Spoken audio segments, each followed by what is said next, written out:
Hello everyone, this is that engineer guy. Welcome to another video. तो बहुत लोगों ने कमेंट किया था कि take most repeated questions from MSTCET। So here I am with the most repeated questions. However, एक में warning या कॉशन जो भी समझना है वो समझो। वो ये है कि repeated questions doesn't mean values would be the same.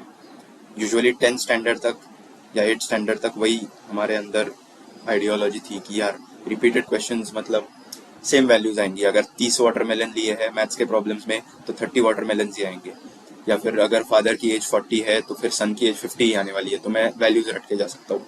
यहाँ पे ये सब नहीं चलेगा। 12th स्टैंडर्ड में specially MSTCET and JEE repeat क्या होता है, यहाँ पे रिपीट होता है method to solve the questions. Okay, idea और the method that is used to solve the questions would be same और सिमिलर। मतलब यहाँ पे अगर प्रोबेबिलिटी का मैं क्वेश्चन लूँ तो प्रोबेबिलिटी के कुछ क्वेश्चंस होते हैं जहाँ पे हमें दिया होता है कि इसके अंदर 10 बॉल्स है, तो let's say 10 black and 20 white balls, तो टोटल 30 बॉल्स है। तो इसमें से कौन से होंगे, प्रोबेबिलिटी निकालो कि अगर मैंने 2 बॉल्स निकाले बाहर तो उसमें से दोनों ब्लैक हो, इसकी प्रोबेबिलिटी निकालो, या फिर दोनों वाइट हो। तो ये वैल्यूज चेंज हो सकती है।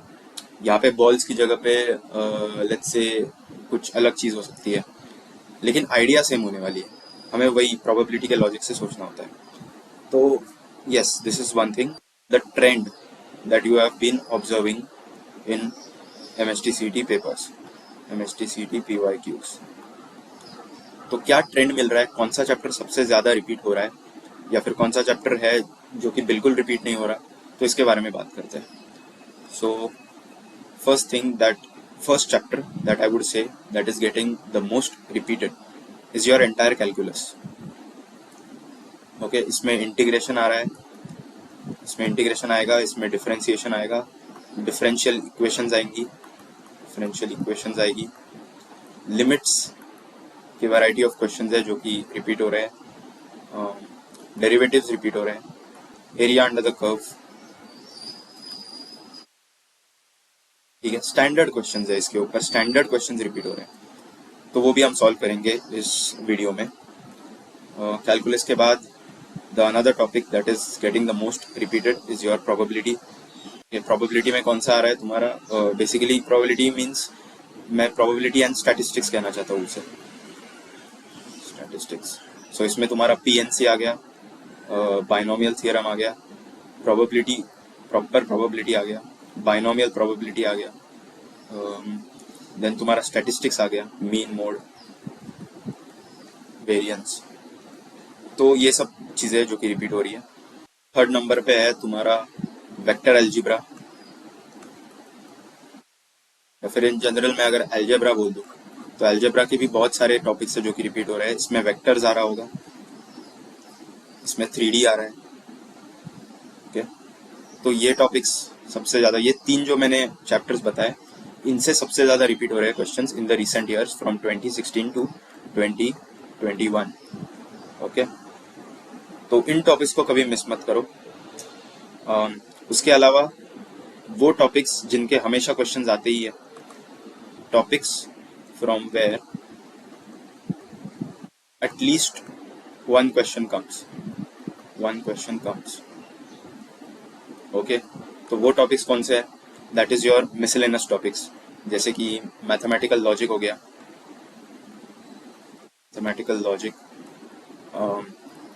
फिर लीनियर प्रोग्रामिंग। ये 2 चैप्टर्स ऐसे हैं जिससे हमेशा एक ही टाइप का प्रॉब्लम आता है, एक ही टाइप का प्रॉब्लम होता है, जो कि मैथमेटिकल लॉजिक में यूजुअली होता है ट्रूथ टेबल का प्रॉब्लम्स। ट्रूथ टेबल के जो प्रॉब्लम्स होते हैं, मतलब बेसिकली एक स्टेटमेंट दे देता है, स्टेटमेंट, एंड उस स्टेटमेंट के हिसाब से फिर ऑप्शंस में ABCD। So this is going to be a tautology, और is it going to be a contradiction, ठीक है, ये सब चीजें पूछता है। तो वो इसमें हमेशा रिपीट हो रहे हैं, और लीनियर प्रोग्रामिंग में तुम्हें Z दे देगा कुछ, तो 10x plus let's say 15y, something like that, और फाइंड मैक्सिमम और मिनिमम वैल्यू। तो तो मैक्सिमम मिनिमम के वैल्यू के जो क्वेश्चंस है वही सबसे ज़्यादा लीनियर प्रोग्रामिंग से रिपीट हो रहा है। उसके बाद apart from that fifth position पे मैं रखना चाहूँगा ट्रिग्नोमेट्री को। ट्रिग्नोमेट्री में तुम्हारे tan inverse something something plus tan inverse something something and तुम्हें इसकी वैल्यू पूछता है, फाइंड वैल्यू ऑफ। ओके, मतलब इनवर्स के बेसिक क्वेश्चंस जो कि तुम्हें आइडेंटिटी से सॉल्व हो सकते हैं, राइट। तुम्हारे जो tan inverse x plus tan inverse y की जो फॉर्मूलेज होते हैं उससे सॉल्व हो सकते हैं। अपार्ट फ्रॉम दैट ट्रिग्नोमेट्री में सॉल्यूशंस के प्रॉब्लम पूछता है कि basically let's say sin theta equal to sin alpha है, तो इसका जनरल सोल्यूशन तुम्हें निकालने को बोलेगा या फिर प्रिंसिपल सोल्यूशन निकालने को बोलेगा। सो उस टाइप के प्रॉब्लम्स आ रहे हैं। सो ये तुम्हारा एक जनरल आइडिया मुझे देना था, जो कि मोस्ट रिपीटेड क्वेश्चंस अगर तुम उसे टारगेट कर रहे हो, उस ब्रैकेट को टारगेट कर रहे हो या फिर उस लिस्ट को टारगेट कर रहे हो जहाँ पे तुम्हारे मोस्ट रिपीटेड क्वेश्चंस हैं, तो इन पहले के जो मैंने 3 टॉपिक्स बोले थे तुम्हें, उन टॉपिक्स को स्ट्रॉन्ग करके जाओ।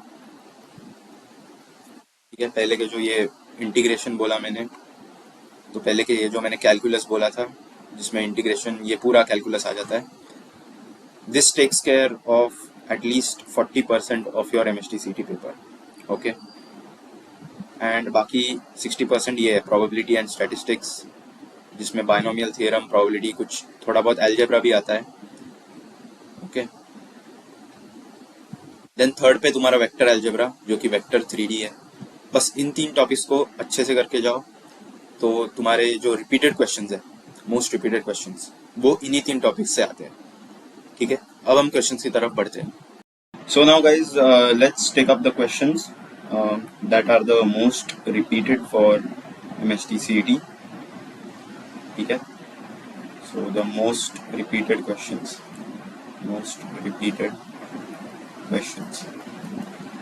तो ये पहला क्वेश्चन है, ये 1 है। ठीक है, 1/x log x whole square plus 4 log x minus 1, इसका इंटीग्रेशन। ओके, सो कभी भी याद रखो कि जब तुम्हें ऐसी चीज पूछी हुई हो जिसमें log डिनोमिनेटर में या फिर न्यूमरेटर में और 1/x डिनोमिनेटर में या फिर x डिनोमिनेटर में है, तो हमेशा log x को t पुट करो। ओके, क्योंकि log x का डिफरेंशिएशन होता है 1/x dx is equal to dt, और यहाँ से तुम 1/x को लिख सकते हो। सो इसका आएगा basically 1/x dx will be dt upon log x becomes t square plus 4t minus 1। अब ये इजी है सॉल्व करना, क्योंकि मुझे ये जो नीचे क्वाड्रेटिक इक्वेशन दी हुई है, इसको मुझे 1/x square plus a square या फिर 1/x square minus a square या फिर 1/a square minus x square के फॉर्म में लाना है। ठीक है, और ये फॉर्म में जब मैंने लाया तो उसका इंटीग्रेशन मैं जानता हूँ, राइट, स्टैंडर्ड फॉर्मूले से। तो ट्राई करते हैं। So integration dt upon T square plus 4t minus 1, इसको मैं कैसे लिख सकता हूँ? इसको मैं ऐसे लिख सकता हूँ, t plus 2 whole square, that is T square plus 4 plus 4t, right. तो टी स्क्वायर और 4t की टर्म इसमें एडजस्ट हो गई, बस एक प्लस 4 आ गया, तो उसकी जगह पे मुझे एक -4 डालना होगा, राइट, और एक -1 ऑलरेडी है, सो -5। तो इसको ऐसे भी लिख सकता हूँ -√5 होल स्क्वायर। ओके, तो बस इसका अभी ये तुम्हारा कैपिटल X है लेट्स से, और ये तुम्हारा कैपिटल A है, कैपिटल A। तो x square minus a square का इंटीग्रेशन पूछा हुआ है, so that is basically 1/2a, that is √5 log mod x minus a, यानी t plus 2 minus √5 upon x plus a, t plus 2 plus √5। ठीक है, क्योंकि 1/x square minus a square का integration होता है 1/2a log mod x minus a upon x plus a। 1/x square plus a square का integration होता है 1/a tan inverse x bye. ठीक है, और 1/a square minus x square का क्या होता है? इसका अपोजिट है ना बेसिकली, तो इसके अपोजिट आ जाता है इंटीग्रेशन। ठीक है, तो इसको अभी हम सॉल्व करेंगे। सो 1/2√5 log mod t is basically log x, so log x plus 2 minus √5 upon log x plus 2 plus √5। तो ये होगा तुम्हारा फाइनल आंसर। क्वेश्चन नंबर 2 हमें दिया हुआ है, for which values of x the matrix is invertible. ये हमें कुछ वैल्यूज दी है, कौन से वैल्यू ऑफ एक्स के लिए ये मैट्रिक्स इन्वर्टिबल होगा। ओके, तो बेसिकली इसके पीछे आइडिया क्या है, भले ही तुम्हें यहाँ पे वैल्यूज अलग अलग दे सकता है वो क्वेश्चन में, एक्स की जगह पे कुछ वाई दे देगा या फिर ए दे देगा, इस मैट्रिक्स को चेंज कर सकता है ओवरऑल। पर आइडिया क्या है, मैट्रिक्स इन्वर्टिबल का मतलब क्या है कि basically your determinant of the matrix must be equal to 0, right? Determinant of the matrix must not be equal to 0 for being an invertible matrix, क्योंकि जब डिटर्मिनेंट नॉन जीरो होगा तभी इनवर्स एग्जिस्ट करेगा, इनवर्स एग्जिस्ट। तो इस question में पूछा है for which values of x the matrix is invertible, that means determinant को हमको नॉन जीरो रखना है। ओके, तो एक काम करते हैं, इसको नॉन जीरो के लिए सॉल्व करते हैं। ठीक है, सो इसको मैं कैसे सॉल्व कर सकता हूँ, इसमें मैं पहले देख सकता हूँ कि थोड़ा बहुत मुझे यहाँ पे पैटर्न दिख रहा है, 3 3 और 3 है, यहाँ पे -1 है, ऐसे कुछ तो है, 2x+2 2 है। तो थोड़ा इसको सॉल्व करने के लिए मैं क्या करता हूँ, इसको रो ट्रांसफॉर्म करता हूँ। R1 गिव्स R1, हाँ R1 को R1 ही रखते हैं और R2 को R2 - R1 कर देते हैं। ठीक है, सो बेसिकली मैट्रिक्स क्या आएगा तुम्हारा, R1 वैसे ही रहा, सो 3 - 1 + x 2, R2 is R2 - R1, so 3 - 3 0, -1, यहाँ पे देखो इसको इससे सब्ट्रैक्ट कर रहा हूँ, सो -1 माइनस ऑफ -1 यानी +1 और एक -x आएगा, सो -x, right, and x+2 - 2 that is again x, x+3 इसको ऐसे ही लिखते हैं, -1 को ऐसे ही लिखते हैं, 2 को ऐसे लिखते हैं। ठीक है, ओके। अब अगर तुम देखो तो मैं R3 को भी ट्रांसफॉर्म कर सकता हूँ, मुझे पहले ही स्टेप में करना चाहिए था, but okay, step by step जाते हैं।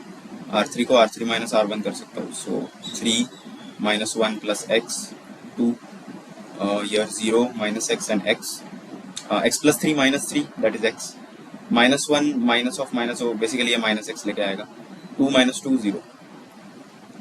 अब इस चीज से तुम क्या करो, x कॉमन ले लो, और रेदर यहाँ से एक x कॉमन आएगा, यहाँ से एक x कॉमन आएगा, यानी R2 और R3 से एक एक x कॉमन ले लो, so basically that will be x² outside, 3 - 1 + x 2, 0 - 1 0 - 1 1, 0 - 1 1, 1 - 1 0। Okay, अभी मुझे क्या पूछा हुआ है, मैट्रिक्स इन्वर्टिबल के लिए क्या वैल्यूज होनी चाहिए x की। ओके, मतलब ये चीज जो है, इसका जो डिटर्मिनेंट है, इस चीज का जो डिटर्मिनेंट है, that must be non zero, right, that must be non zero, और उसके लिए x की वैल्यूज निकालनी है। ओके, तो हम क्या कर सकते हैं, बेसिकली ये चीज जो है, अगर मैंने इसको नॉन जीरो कर दिया तो यहाँ से x तो जीरो आता है, एक वैल्यू तो मुझे ऑलरेडी मिल गई। ठीक है, क्योंकि डिटर्मिनेंट इनवर्स एग्जिस्ट करने के लिए x की वैल्यू जीरो होनी ही चाहिए। ठीक है, जीरो होनी चाहिए, क्योंकि ये डिटर्मिनेंट नॉन जीरो होना चाहिए, राइट। और अभी मुझे इस डिटर्मिनेंट को निकालना है, उससे एक x की वैल्यू आएगी, उस x की वैल्यू मुझे निकालनी है basically. Okay, so I will solve this determinant, 3 - 1 + x 2, 0 - 1 1, 1 - 1 0। So this will be determinant को डायरेक्टली सॉल्व करता हूँ, 3 times this gets cancelled, minus minus, so that becomes +1। Okay, अब ये माइनस में आएगा, so +x - 1, और यहाँ पे एक माइनस आना चाहिए, इंटू 0 - 1 यानी -1, एंड +2 times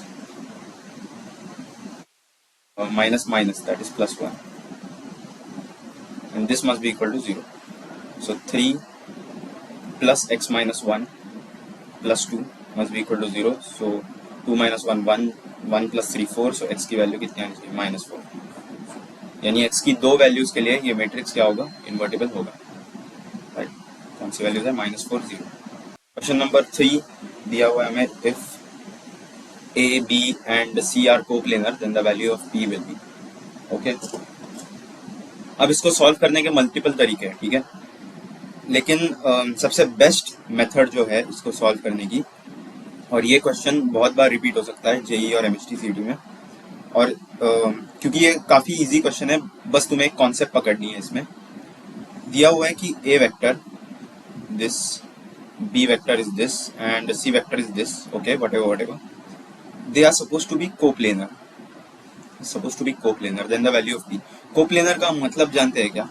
कोप्लेनर का मतलब होता है कि एक ही प्लेन में तीनों वेक्टर्स हैं, यानी बेसिकली मैं किन्हीं दोनों का अगर क्रॉस प्रोडक्ट निकालूं, किसी भी दो वेक्टर्स का क्रॉस प्रोडक्ट निकालूं, सो वो क्रॉस प्रोडक्ट का रिजल्टेंट कैसे आएगा? कुछ ऐसे आएगा, above the plane perpendicular to both of these vectors, right? Cross product का ऐसे आएगा। और इसका अभी डॉट प्रोडक्ट निकालूं तीसरे वेक्टर के साथ इसका डॉट प्रोडक्ट निकालूं, तो दोनों में एंगल कितना होना है? 90 डिग्री। यानी ये जो मैंने पूरा प्रोसेस जो किया, इसका आंसर अल्टीमेटली 0 आना है। और ये जो मैंने पूरा प्रोसेस किया, इसी को क्या बोलते हैं? Box product. तो तीन वेक्टर जब भी कोप्लेनर दिए हो तो ट्राई करो कि तुम बॉक्स प्रोडक्ट से सॉल्व करो। सो बस बॉक्स प्रोडक्ट क्या कहता है कि अगर मुझे ए बार, बी बार, सी बार का बॉक्स प्रोडक्ट निकालना है तो वो 0 आना चाहिए। अब box product is basically determinant उन तीनों वेक्टर्स के कंपोनेंट्स का। सो 1 -1 1, तो ये चीज यहाँ पे ये कर देते हैं। और बॉक्स प्रोडक्ट का मतलब ही क्या है? तीनों वेक्टर्स के कंपोनेंट्स है, उसका डिटर्मिनेंट ले लो। So determinant is 1 -1 1 1 2 -1 3 p 5, okay, और ये 0 होना चाहिए। बस अभी डिटरमिनेंट को सॉल्व करते हैं। सो 5 2 10 plus p plus 1 5 plus 3 plus 1 p minus 6 is equal to 0। सो ये होगा p plus 10, 5 plus 3 यानी 8 plus p minus 6 is equal to 0। तो ऐसे 2p 18 minus 6 यानी 12 is equal to 0। सो ऐसे p की वैल्यू आती है -6। तो ऑप्शन नंबर 1 करेक्ट आता है। तो बस आइडिया इसमें यही था कि तीन वेक्टर जब भी कोप्लेनर दिए होते हैं तो बॉक्स प्रोडक्ट से सॉल्व करो, ज़्यादा इजी है, बस एक डिटरमिनेंट सॉल्व करना होता है। ओके, नेक्स्ट क्वेश्चन हमें दिया हुआ है मैक्सिमम वैल्यू का। ओके, बस इसको वही स्टैंडर्ड वे से करना होता है। तुम अपना रैंडम जो भी वेरिएबल दिया हुआ है उसको रखो वैसे ही, और इन लाइंस को इक्वालिटीज की तरह ट्रीट करो। ओके, सो तुम्हारे लाइंस क्या आ जाएंगे? L1 is 3x plus 4y is equal to 10 and your L2 is, okay, there is no line, there is basically x greater than equal to 0, y greater than equal to 0। तो x और y axis का first quadrant उसको target किया है, और तो कुछ diagram ऐसे होने वाला है। और L1 को अगर मैं प्लॉट करूँ तो x इक्वल टू 0 पे इसकी y की वैल्यू आती है 10/4 यानी 5/2। सो वो कुछ यहाँ पे होगा 0,5/2। And similarly y equal to 0 पे x की वैल्यू होती है 10/3, 10/3, 0। तो लाइन कुछ ऐसे होगी, ओके। और अभी हमें दोनों का रीजन प्लॉट करना है। तो रीजन मुझे क्या दिया हुआ है? x greater than equal to 0, y greater than equal to 0 यानी फर्स्ट क्वाड्रेंट, क्योंकि ये x और ये y होने वाला है, ये ओरिजिन होने वाला है। और इस चीज का दिया हुआ है लेस देन इक्वल टू, यानी नॉन ओरिजिन वाली साइड, ओरिजिन वाली साइड, ठीक है, यानी ये वाली साइड। तो यही तुम्हारा ओवरऑल रीजन होगा। और तुम्हें ये पॉइंट्स पता है तो बस इसको z के अंदर सेटिस्फाई कराओ और देखो मैक्सिमम वैल्यू क्या आती है। सो z for this point is 5/2, right? So 20 times 5/2 that is 10 5 50। Okay, ये एक वैल्यू आ गई। 10/3 के लिए 15 into 10/3, सो 3 5 15, 5 10 50, दोनों के लिए सेम वैल्यू आ गई और वो मैक्सिमम है। तो आंसर क्या होगा? B, right. तो ऐसे क्वेश्चंस में मैक्सिमम वैल्यू वाले क्वेश्चंस में ऐसे ही सॉल्व करना होता है, इसके अलावा कोई ऑप्शन नहीं है। बस तुम्हें यहाँ पे इनइक्वालिटीज का ध्यान देना है। अगर less than equal to, let's say ax plus by less than equal to c, ऐसी कोई इक्वेशन दी हुई है तो तुम्हें कौन सा साइड लेना है? ax प्लस by अगर ऐसी साइड ऐसी लाइन होगी तुम्हें ओरिजिन वाला साइड लेना है, ठीक है, ओरिजिन। जब ये लेस देन इक्वल टू वाला साइन दिया होगा तो तब ओरिजिन आएगा, और greater than equal to sign पे नॉन ओरिजिन आएगा, नॉन ओरिजिन। ठीक है, बस तो ऐसे ही सॉल्व करते हैं क्वेश्चन। क्वेश्चन नंबर 5 हमें दिया हुआ है, a die is thrown 100 times. Okay, if getting an even number is considered a success, then the variance of the number of successes is okay. तो वेरिएंस के बारे में बोला हुआ है, तो तुम्हें दो फॉर्मूलेज यहाँ पे याद रखने हैं। जब भी मैं बाइनोमियल प्रोबेबिलिटी की बात करता हूँ, बाइनोमियल प्रोबेबिलिटी, तो ये चैप्टर काफी इजी चैप्टर है, राइट। बाइनोमियल प्रोबेबिलिटी बहुत ही इजी चैप्टर है। उसमें सिर्फ गिन चुन के 3 या 4 फॉर्मूलाज आते हैं, 3 या 4 फॉर्मूलेज आते हैं, और उसके कंसेप्ट भी इंटरेस्टिंग है पढ़ने के लिए। Concept are also interesting. ठीक है, तो इसमें 3-4 फॉर्मूलेज में कौन से आते हैं। फर्स्ट, सबसे पहले तुम्हारा वो NCR, P raise to power R, Q raise to power N-R, वो वाला फॉर्मूला आता है प्रोबेबिलिटी ऑफ सक्सेस का। उसके बाद तुम्हारा एक फॉर्मूला आता है मीन का। ठीक है, मीन का एक फॉर्मूला आता है, और एक वेरिएंस का फॉर्मूला आता है। वेरिएंस का फॉर्मूला हमेशा होता है NPQ, और मीन का फॉर्मूला होता है NP। ओके, तो बस इस चीज में तुम्हें NPQ आइडेंटिफाई करना है, और वेरिएंस पूछा है तो NPQ करना है। So let us try to identify. Thrown 100 times, इसका मतलब n की वैल्यू कितनी है, 100। Getting an even number is considered as a success. So probability of getting an even number, ये क्या होगी। तो एक डाइस को अगर मैंने कंसिडर किया, तो उसके अंदर कितने इवन नंबर्स हैं।